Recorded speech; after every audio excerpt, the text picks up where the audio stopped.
वंदे नवघनश्यामं स्वात्मारामं मनोहरम्।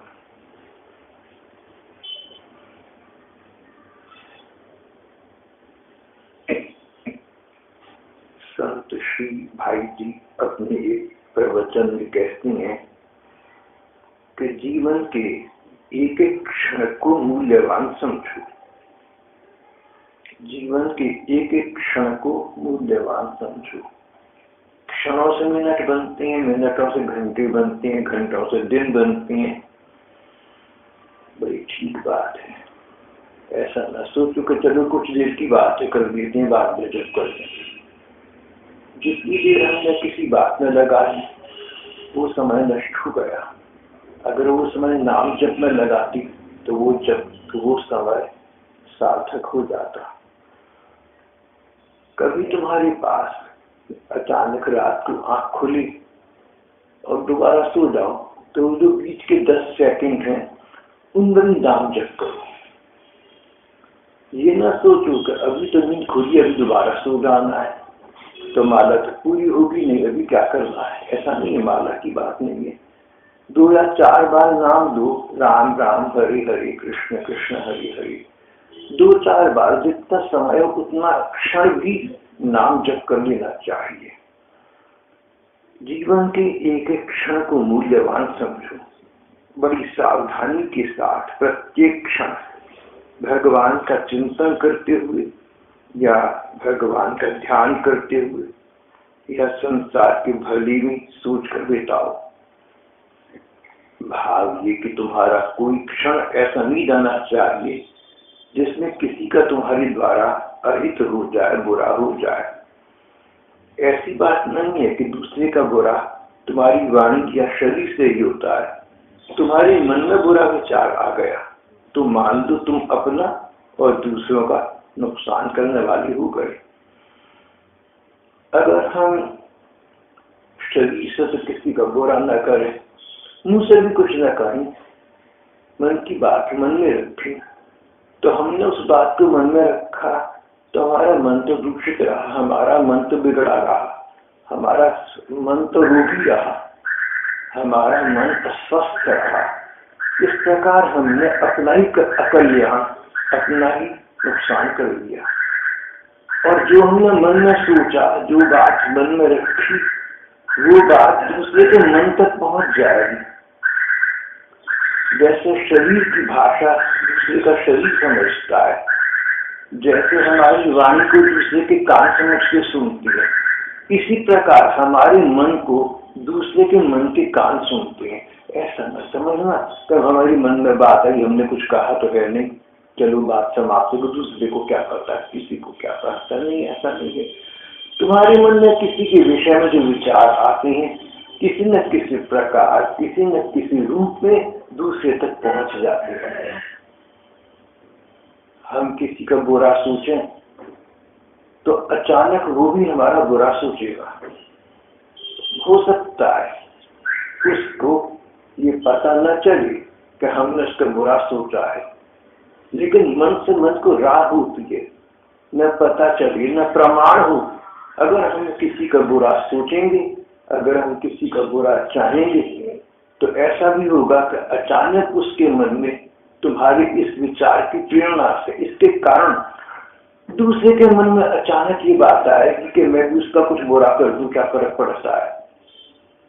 तो जब तुम किसी का बुरा सोचते हो, चाहे न कहो न करो, जब तुम किसी का बुरा सोचते हो, समझ लो रूपांतर से, प्रकारांतर से तुम अपना ही बुरा कर रहे हो।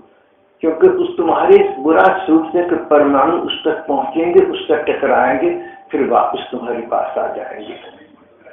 किसी का बुरा ना सोचो, कहो नहीं, करो नहीं, सोचो भी नहीं। फिर एक बड़ी बात ये कि हमने मन में किसी के बारे में कोई बुरा सोचा, उसको तो नहीं कहा, तो प्रत्यक्ष तो उसको तुरंत तो उसको पता नहीं चला, पर अंतर्यामी भगवान को तो तुरंत पता चल गया। सर्वज्ञ भगवान को तो बोध हो गया। ये तो और भी बुरी बात हो गई, हम भगवान से बुरे बने। अपने आप को ऐसा न बनाओ कि भगवान को तुम अप्रिय लगो। अपने आप को हम ऐसा बनाएं कि हम भगवान को अच्छे लगे। गोरखपुर में एक साधु थी, राधा बाबा कहती थी उन्हें। तो वो कहते थे, लोग मुझसे पूछते हैं कि बाबा आप कैसे हैं? तो मैं सोचता हूँ मैं कैसा हूँ? मैं वैसा हूँ जैसा श्री कृष्ण की दृष्टि में हूँ। भगवान के लिए कहा कि हम अच्छे बुरे जो हैं वही असली हमारी सच्चाई है। हमारा शरीर तो एक दिन शांत हो जाएगा। अगर वो बात जो हमने सोची बुरी या भली, वो बात हमारी साथ जाएगी। भगवान को उसका स्मरण होगा, उनको पता होगा कि अपने जीवन काल में इसने क्या सोचा और क्या मन में विचार किया। इसलिए अपने मन के विचारों को तो बहुत पवित्र रखना चाहिए। भाई जी कहते हैं, अपने विचारों को तुम किसी की बुराई में न लगाओ, नहीं तो तुम्हारी बुराई के विचार तुम चाहे न कहो न दिखाओ, लेकिन न जाने कैसे उसके पास तक पहुंच जाएंगे। वो भी तुम्हारा बुरा सोचने लगेगा। ये तो नुकसान का मामला हो गया। और सबसे बड़ी बात, भगवान को हम बुरे लगे। भगवान को बुरा लगना ये तो हमारी साथ जाएगा। अगर हम अच्छा सोचेंगे, अच्छा करेंगे, तो हमारा अच्छा लगना भगवान के पास जाएगा। अपने को हम ऐसा बनाए कि भगवान को अच्छे लगे। दो लड़के हैं, लड़ते हैं आपस में। एक की आदत है लड़ने झगड़ने की, दूसरे की आदत है शांत रहने की। लड़ने वाला शांत वाली को भी अपने साथ में जाकर लड़ाई करता है। तो माता पिता को पता होता है कि कौन सा बच्चा झगड़ालू है और कौन सा शांत है। जो शांत बच्चा है, मन ही मन माता पिता उसकी सराहना करते हैं। जो झगड़ालू है उसको समझाते हैं, मन में जानते हैं कि ये लड़का झगड़ालू है।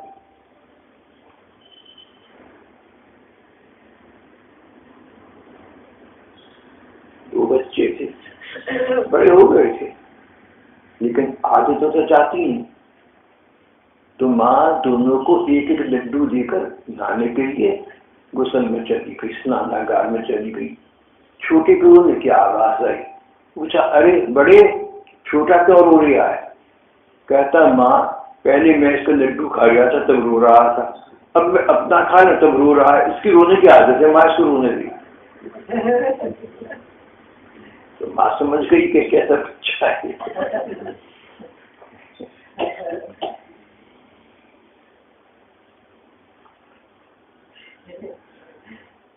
कोई ऐसा क्षण न हो जिसमें किसी का तुम्हारी बड़ा बुरा होता हो। तुम्हारे मन में बुरा विचार आ गया, तुम मान लो तुम अपना और दूसरों का बुरा करने वाले हो गए। बुरा विचार कभी मन में न आने दो। यदि किसी पूर्व संस्कारवश आ जाए तो उसको, बुरे विचार को मन से बाहर निकाल दो। सोच लो, अगर किसी के बारे में कोई बुराई मन में आए तो सोचो संसार ऐसा ही है, दुनिया ऐसे चल गई है, जिसका जैसा स्वभाव है वैसा रहेगा, जिसके जैसे संस्कार हैं वैसे रहेंगे। मैं अपना समय भला बुरा सोचने में क्यों बिताऊं? ये समय में भगवान का चिंतन करने में क्यों न बिताऊं? ये समय में भगवान का नाम जप करने में क्यों न बिताऊं? ये समय में भगवान के रूप का ध्यान करने में क्यों न बिताऊं? जो जैसा है वो तो वैसा रहेगा, पर उसकी वजह से तुमने अपना वक्त बर्बाद नहीं कराना, तुमने तो अपना भला कर लिया। बुरा विचार कभी मन में ना आने दो। पूर्व संस्कार वश आ जाए तो उसको तुरंत बाहर निकाल दो। बुरे विचार को स्थान मत दो, उसकी ओर से लापरवाह न रहो।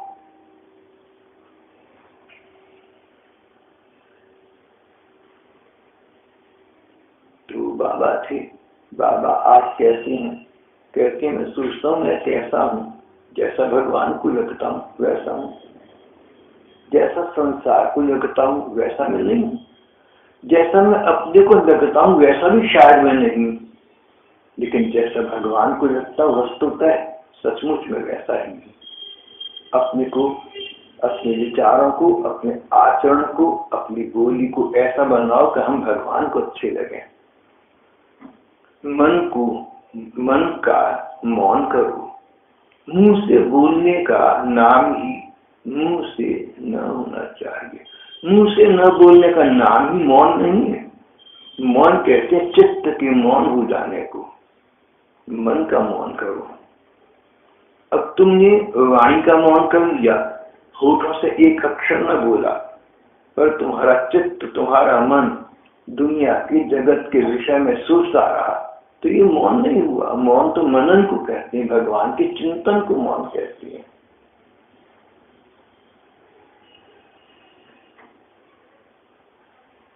जब मैं 12-13 बरस का था तो मेरी बड़ी बहन मौन रखा करती थी। तो एक चाचा जी हुआ करते थे, वो सब लोग अब नहीं रहते। तो वो मुझसे कहने लगे कि वो कहती है मैं मौन रखती हूँ। मौन कैसे रखती है, मैंने उसको बोलते हुए देखा है। मैंने कहा चाचा जी हो सकता है वो मौन के दौरान कभी बोली हो, लेकिन मौन का मतलब चुप रहने से नहीं होता। मौन का मतलब होता मनन करना, भगवान का चिंतन करना। चाचा जी ने गौर से मुझे देखा, बोले अच्छा जाओ काम करो। पुरानी बुजुर्गों को ये नहीं कहते ठीक है तेरी बात, नहीं कहते अच्छा जाओ काम करो। तो मैंने आकर घर पर अपनी ये शेषी अपनी बहन को सुनाई कि देखो भाई उन्होंने ये कहा, मैंने ये जवाब दिया। वो बहुत खुश हुई, बोली तू ठीक कहता है। मैं तो 12-13 वर्ष का था, तब भी मेरे मन में ये विचार आ गया था कि मौन तो मनन को कहती है। मौन का मतलब रूप सीना तो होता नहीं। बंगाली बाबा थे, हमारे पास आकर कई बार रहते थे। एक बार 1 बरस मौन रहे, 1 बरस मौन रहे। जब मौन खोला, बोले अब मैं तुम्हें समझूंगा सबको। 1 बरस में इंतजार करता रहा, कब मौन गिरा क्या तुम्हें समझाऊं।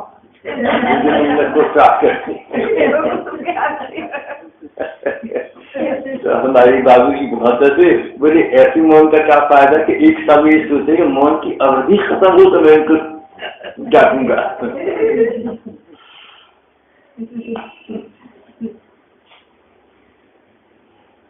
मन का मौन करो। केवल मुंह से न बोलने का नाम ही मौन नहीं है। मौन कहते हैं चित्त के मौन हो जाने को। तुम्हारा मन संसार का विचार ही न करे, संसार का कोई चित्त पटल पर रहे नहीं। इस विषय में आपको मैं एक मजाकिया या मजेदार बात बताने का मन में आ गया है। एक है सतीश भटनागर, वो अमेरिका की नेवाडा यूनिवर्सिटी में एडवांस मैथमेटिक्स के प्रोफेसर है। 40 साल से अमेरिका रह रहे हैं। कभी कभी बाला इंडिया आते हैं तो मुझे भी मिलते हैं, मेरे साथ उनका बहुत स्नेह भाव है। एक बार वो आए तो मेरा मौन था। फिर 1-2 बार ऐसा ही हुआ। तो उन भटनागर साहब की प्रोफेसर की आदत है, हर महीने एक पेपर छापते हैं जिसका नाम रिफ्लेक्शन चिंतन विचारधारा। रिफ्लेक्शन नाम का एक पेपर छापते हैं और उसको यूनिवर्सिटी में उनके बहुत मित्र हैं इधर उधर देश विदेश में, सबको सर्कुलेट करते हैं। हजारों उनके पर्चे छपकर बटते हैं। तो उन्होंने उसमें फिर वो प्रतिक्रिया का स्वागत करते हैं, जो पढ़ने वाले लिख के भेजें कि उनको मेरी बातें कैसी लगी।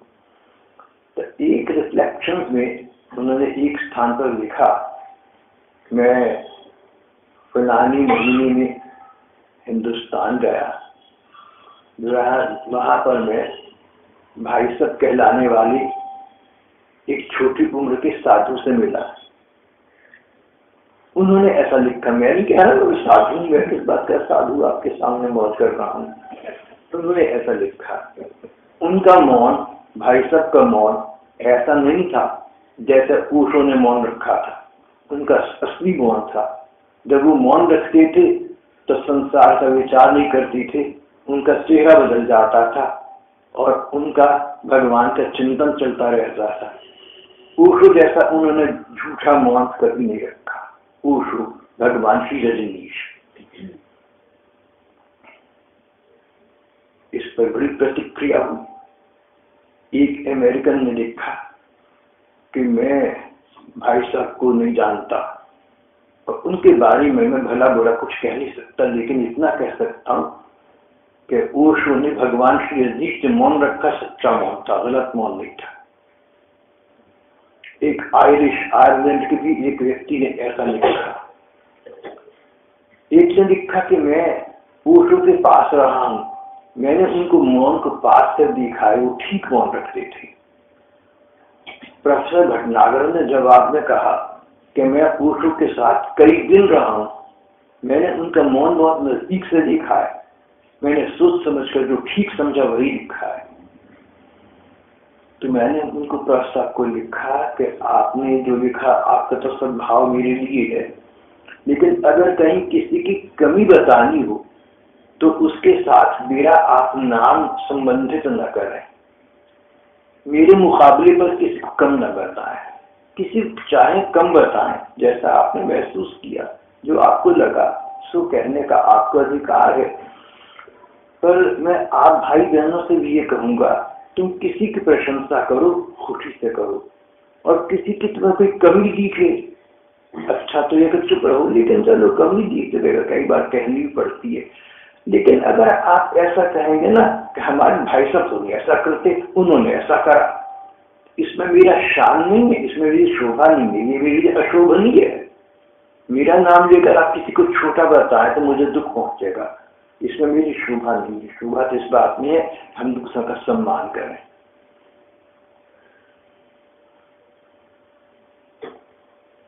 मन जगत का विचार ही न करे, जगत का कोई चित्र, कोई तस्वीर तुम्हारे मन में आए ही नहीं, बस एकमात्र केवल मात्र परमात्मा ही मन रम जाए, वह उसी में प्रविष्ट हो जाए।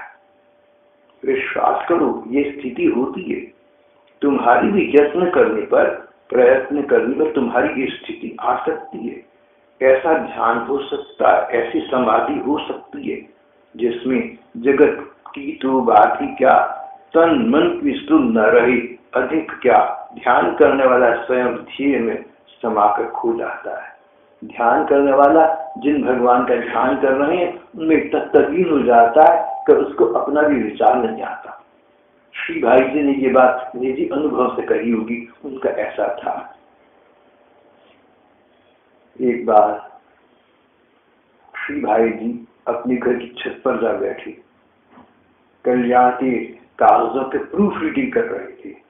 संपादक बहुत बड़ी थी, उनके नीचे बड़ा स्टाफ था, फिर भी वो चाहते थे कि आप ही का प्रूफ मुझे दिखाओ, एक भी गलती ना हो। तो पन्ने पर लट रहे थे उसके, इतने में उनकी पत्नी आई, बोले गिलास पानी ले आना जरा। जब वो पानी लाए तो देखा कि भाई जी आंखें नीचे समाधिस्थ बैठे हैं। प्रूफ देखते देखते उनको श्री राधा कृष्ण का विचार आ गया। श्री राधा कृष्ण के भाव में तन्मय हो गए। कितने तन्मय हो गए ये मैं आपको बताना चाहता हूँ कि एक कबूतर उनके कंधे पर आकर कूदने लगा, ये समझ करके कोई मूर्ति है।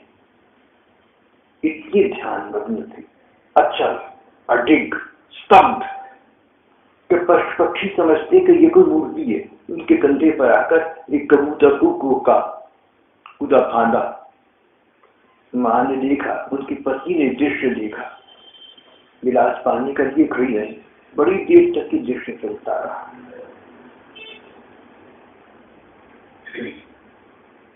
भाई जी समाज सुधारक थे, लोगों के हित चिंतक थे, सबका ध्यान रखते थे।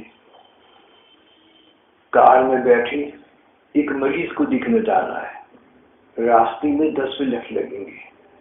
उन 10 मिनट में श्री राधा कृष्ण के ध्यान में तल्लीन हो गए, खो गए।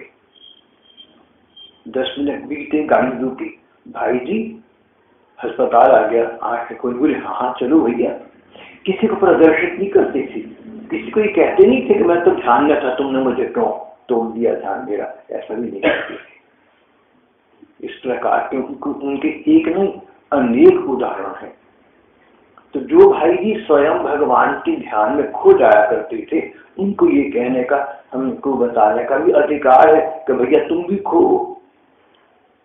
जिस वस्तु को उन्होंने पा लिया, उस वस्तु को पाने का वो हमें प्रयत्न बता रहे हैं, तरीका बता रहे हैं। कहते हैं तुम भी ऐसी स्थिति में आओ। यहाँ पर उन्होंने ये कहा कि जो ध्यान करता है वो ध्यान में खो जाता है, उसे अपना ध्यान नहीं रहता। ये अपने अनुभव से कहा है, अपना नाम नहीं लिया। भाई जी अपना नाम बहुत कम कर लिया करते थे।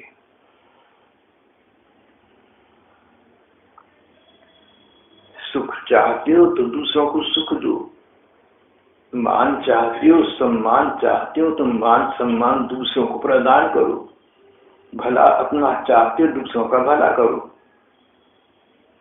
याद रखो, जैसे बीज बोओगे वैसा ही फल मिलेगा,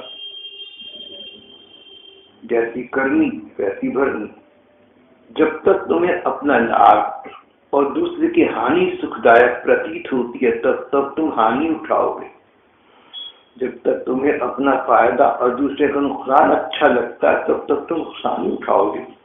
जब तक तुम्हें अपनी प्रशंसा और दूसरे की निंदा प्यारी लगती है तब तक तुम निंदनीय ही रहोगे। जब तक तुम्हें अपने सम्मान और दूसरे के अपमान का सुख देता है, जब तक तुम्हें अपने सम्मान और दूसरे के अपमान का सुख मिलता है तब तक तुम अपमानित ही रहोगे, तुम्हें सुख नहीं मिल सकेगा। इसलिए तुम्हें अपने लिए सुख भी नहीं, दोबारा कहूंगा, जब तक तुम्हें अपने लिए सुख भी और दूसरों के लिए दुख की चाह है तब तक तुम सुखी सहन नहीं है, सबसे दुखी पाओगे। जब तक तुम्हें अपने को न ठगाना और दूसरे को ठगना अच्छा लगता है तुम ठगे जाओगे। जब तक तुम्हें अपने दोष नहीं दिखते और दूसरे में खूब दोष दिखते हैं तब तक तुम दोष युक्त बने रहोगे। जब तक तुम्हें अपने भले की और दूसरे के बुरे की चाह है तब तक तुम्हारा बुरा ही होता रहेगा।